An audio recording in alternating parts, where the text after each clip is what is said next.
distinct and distinguished products. The report of the department-related Parliamentary Standing Committee on Commerce has analysed the contours of the initiatives of districts as export hubs and ODOP, its operational framework, aims and aspirations. Before the detailed analysis, let's take a look at this detailed report.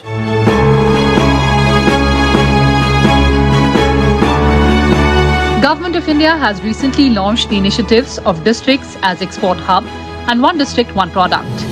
The initiatives aspire for establishing a systemic approach to realizing the true economic potential of districts in India.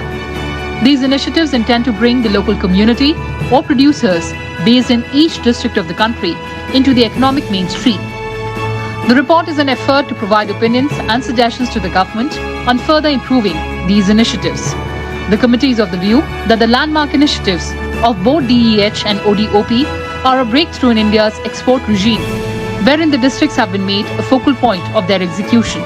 The committee, however, feels that the modalities and the modus operandi in executing them should be in conformity with the principles underlying the two initiatives. And for deeper insights on the observations and recommendations of the committee, I'm joined by an illustrious panel of guests. Joining us in the studio, Mr. Vijay Sai Reddy, Chairman of the Parliamentary Standing Committee on Commerce. Also joining us in the studio, Mr. Nitish Suri, Joint Director General of Foreign Trade. And joining us through virtual platform, K. Diana Devi, District Magistrate and Chairperson of District Export Committee of East Imphal. I welcome all of you on Sunset TV and thank you so much for joining us. Mr. Reddy, let me begin the program with you. The Committee on Commerce has, of course, complimented the government for these two initiatives as far as recognizing the products of each district is concerned. But you said that the coverage should be expanded to all the 773 districts. While appreciating, you've also said that the implementation is a very important part. So what are the challenges and how do we address them? Yes. The two initiatives of the Government of India for transforming each district as manufacturing hub and also export hub are laudable, really laudable. But there are some lags in implementation. And these lags are to be rectified by the Government of India. First of all, the district committees, district promotional committees, which have been constituted, there is absolute lack of coordination, and the plans are not being done in a time-bound manner, not implemented in time-bound manner, and that lack of coordination between the different stakeholders is also another problem. And thirdly, performance audits for the initiatives are not being done regularly. And there are other issues also, because DEH, District as Export Hub, is implemented by Department of Commerce under Director General of Foreign Trade, whereas ODOP is implemented by DPIIT. And there is a lack of coordination. Even though both the departments come under the same ministry, there is absolute lack of coordination or element of lack of coordination between the two departments. Therefore, it is hindering the very objective with which these two initiatives have been initiated by the Government of India. And there are various ministries are involved in this.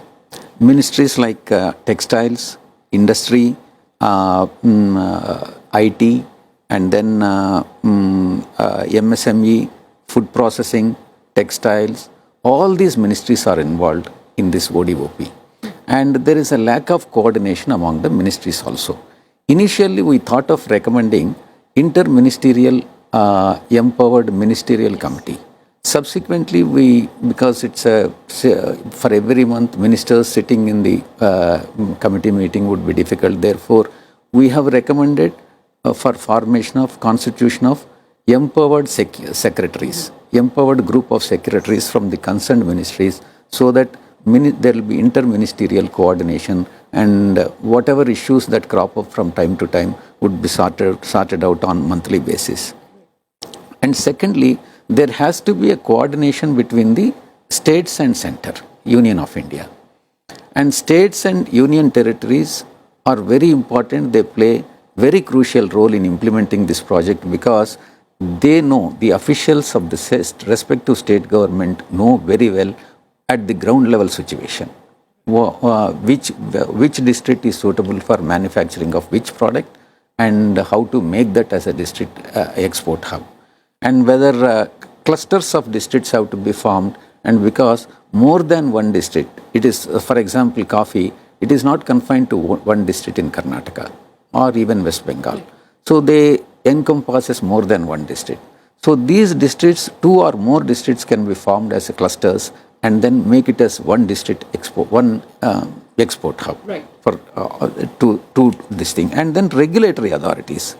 The regulatory authorities under DGFT should ascertain the ground level situation of manufacturing and production and marketing of these products. Those reports of these regional authorities are very important, and they are to be implemented in its letter and spirit, and need to strengthen this private and public partnership. See, it is very important to have, because Government of India cannot involve, or state governments cannot involve in each and everything unless you involve the local traders and local manufacturers and also local MSMEs. Therefore, we have recommended for private and public participation in implementing these two initiatives. And then financial literacy, which is very important. Most of the farmers, because they are all villages, many villages, and 60% of the population of this country are living in the villages, and people from the village lack that knowledge of finance. And they are to be taught the level of financial literacy and awareness among the farmers, small traders and MSMEs is very low.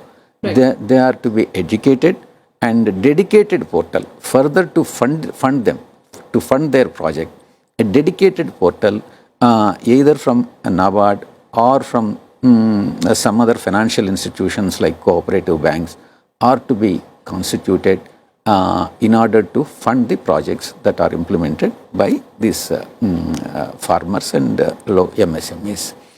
And branding. Next item is branding. So what is produced in these districts have to be branded globally. For that, we'll have to depend on e-commerce platforms.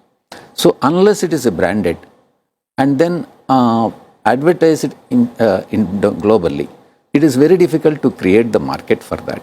So therefore, it has to be done by initiative has to be made from the Government of India, and then branding of the products is to be done. And then collective body mechanism should be set up for selected district for endorsement of branding of this product. And then, as you have rightly said, out of 773 districts, only 733 districts are covered. So there is absolute necessity to cover all the 773 districts, and in order to synergize trade synergies, in order to establish the trade synergies and for the emerging markets. Particularly, the issue what you have pointed out, that untapped market, particularly Latin America and Africa, and they are to be leveraged and explored and leveraged. And Invest India, there's one organization in the Commerce Ministry, Invest India, should establish this trade synergies with these emerging markets in order to provide trust to the export of identified brands. All right, sir, you made very valid points there. And of course, the most pertinent point about the brand. Let me take that to Joint DGFT. As the Honorable Chairman of the Parliamentary Standing Committee on Commerce said, that few products have their brand value, but we have to amplify the brand value of other products as far as the export hubs are concerned, or even ODOP. What's the way ahead? So under District Export Hub, we have tried to create an institutional mechanism in the districts in the form of District Export Promotion Committees. Also in states in the form of State Export Promotion Committees. So this institutional mechanism is going ahead with identifying specific products and services in the districts for which there is an export potential. So 2 or 3 specific products or services which are unique to that particular district are being identified, and specific strategies and plans are being prepared to boost export of these identified products and services.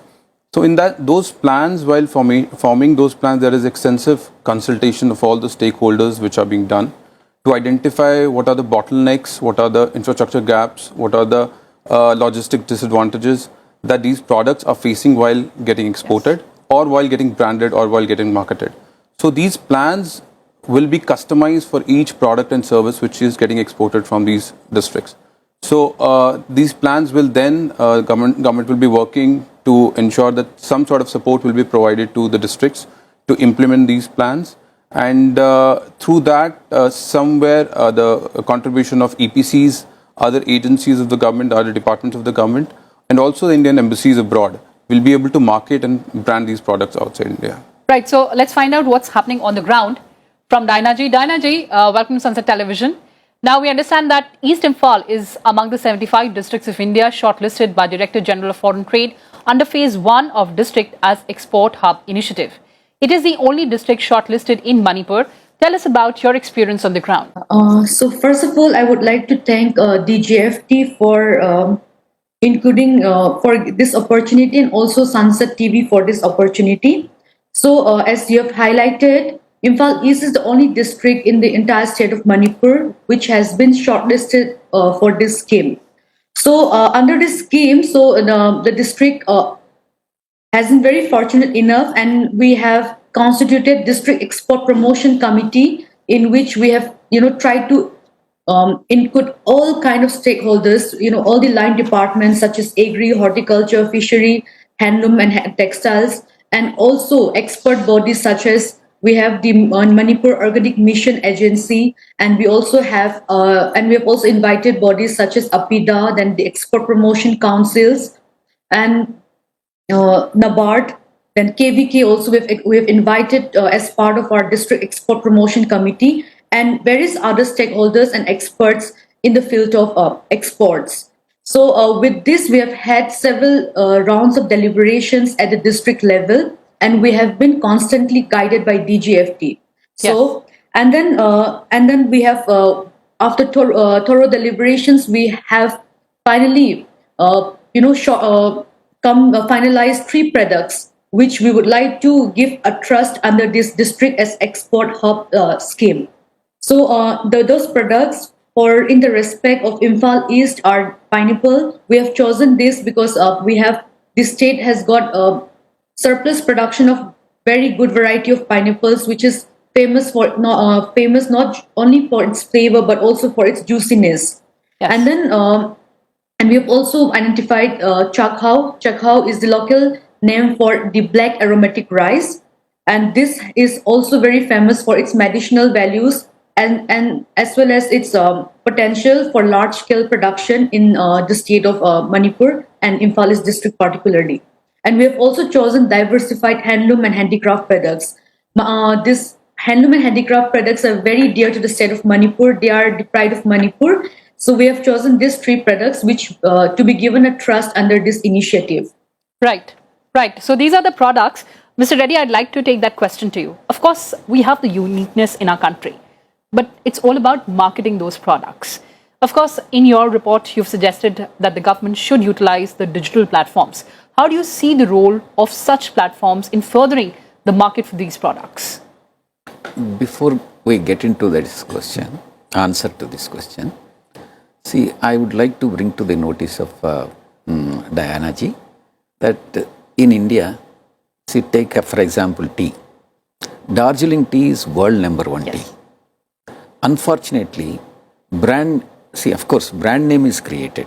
Darjeeling tea is known throughout the world. And the price of Darjeeling tea is 3 times more than the normal tea, or 3 or 4 times more than the normal tea. Unfortunately, the tea that is produced in Nepal is being brought to India and then being marketed as Darjeeling tea and then exported. Yes. So it's very unfortunate. And those who import the Nepal tea and not the real producers of tea, it is the intermediaries who are getting the benefits because of this malpractices and all. In fact, I have suggested in one of my reports that this type of course, I mean, we do the branding after branding, we should ensure that the original producer should get the maximum, should reap the maximum benefits, and the effort should be made by the government of India and also the respective state government to prevent the adulteration. Right. And then Very valid point. coming to the e-platform, this is very, very important. The product that is produced in each district may not have any demand locally, domestically, and also within India. And export market is to be created, for which we will have to depend naturally on the e-market platform. Yes. See, the e-commerce and digital platforms are the future for exports. If you go back to 5 years back or 10 years back, there was, abysmally low e-market. Now it has improved. China is the largest e-market globally, right, generating 50% of the world transactions, covering almost out of the total world transactions, 50% of the transactions do occur in China only. And it is the first in the country in the world to have online sales than traditional retail, more online sales than the traditional sales. After this corona, India has got an opportunity, because as of today, many do not prefer, not only Indian citizens, even other countries also do not prefer Chinese products, right, because people of the world, not only here, we believe that disease is originated in China. And therefore, India can utilize this vacuum to its advantage and develop the e-market platforms to improve, to boost the exports. And e-commerce is as I've rightly said, e-commerce is the future, and they can help in developing the district exports, district as export hub, particularly in Tier 2 and Tier 3 class of cities. Yes. Lucrative for the global markets. And it is the responsibility of the government of India, Union of India, right, to conduct the virtual trade fairs and exhibitions that can help drive the demand for these products, and so that Indian products in other countries also can be demand for that can be increased. And collaborating with the major e-companies, which is very, very important. For example, collaboration with logistical issues to sort out the logistical issues faced by the small manufacturers. This collaboration is very, very important. There is another important issue, need to improve the digital literacy. For example, 400 million people in this country are living in the villages, rural areas, who do not have any access to the internet. Right. See, that is very important. Right. For success of these two initiatives, giving the internet connection for the entire India, access to the 400 million people who are residing in the villages, is very, very important, and it is the responsibility of the Union of India to address that problem. And lack of digital. See, mere internet connection will not sort out the problem. True. But literacy, lack of digital literacy is also hindering the initiatives. Therefore, it has to be, people have to be educated on that. And thirdly, the last point is to reap the benefits of e-commerce. The digital platforms, a more digitally informed export policy approach. Yes. Export policy, more digitally informed export policy approach must be adopted by the Union of India. Absolutely. I take that to Dinah Ji. Dinah Ji, as Honorable Chairman said, that it's all about market linkages. On the ground, what are the challenges that you face for marketing your product? In terms of market linkages, see, like Chairperson Sir has already highlighted, the grassroots level producers, weavers, and artisans, they're not able to reap the benefits as of now. So the state government also has also, robbed in, and then we have recently, the government of Manipur has recently signed an MOU with e-commerce big platforms such as Amazon. So in that kind, we have the state government is also helping. But then from district point of view, I would like to highlight that a lot has to be done, and there's still a lot of gaps in terms of connecting the this grassroots producers with the uh, with the buyers, yes. with the exporters. So they're not getting the real benefits. So real benefits, join DGFT, that's the point of concern for all of us, whether it is about market or in fact about easy access to finance as well. Right. So one of the main objectives of the initiative, both in District Export Hub and ODOP, is to handhold the manufacturers and exporters on ground to assist them in getting on board in these e-commerce platforms.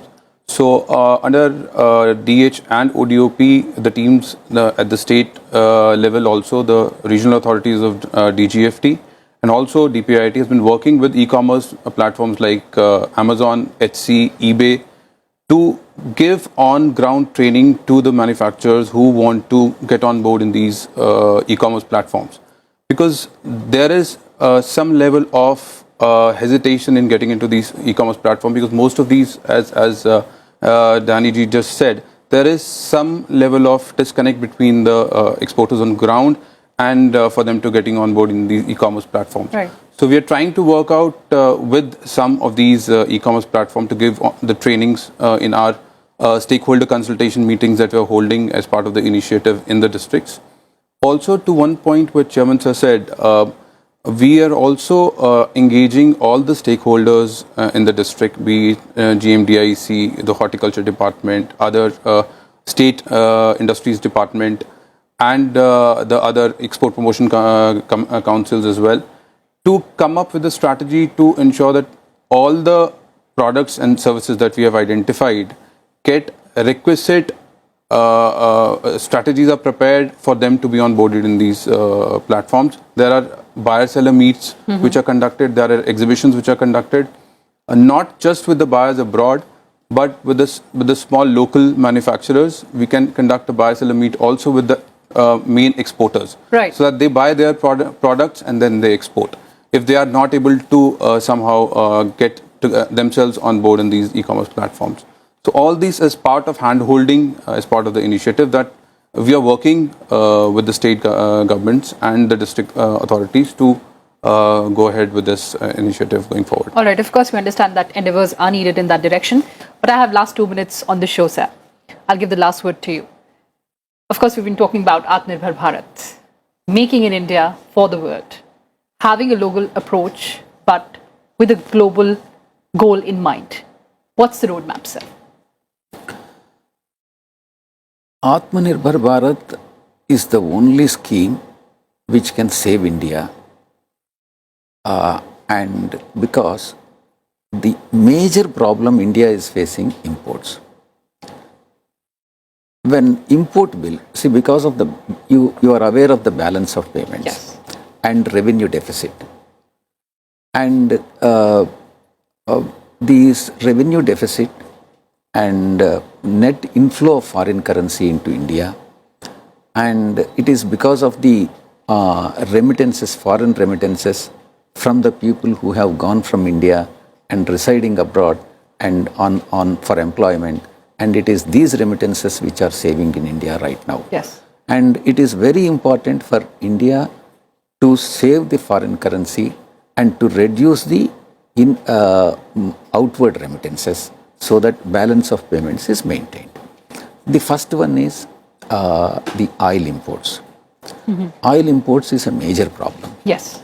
So whatever oil resources that are available in India, they are to be exploited, and further the electric energy is to be hydrogen energy or electric energy is to be encouraged. Alternative energy resources are to be explored and exploited.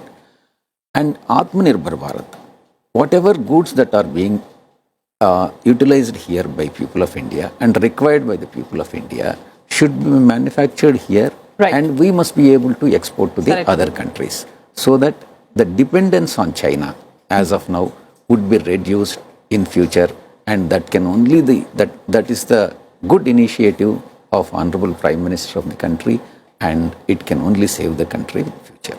And of course, schemes like DEH and ODOP could go a long way in ensuring and realizing the potential of all the districts. It is the China which has successfully implemented this Yes. ODOP scheme, and it should be successful. It should be made successful even in India also. Whatever initiatives that are to be taken, they are to be implemented in a most efficient manner.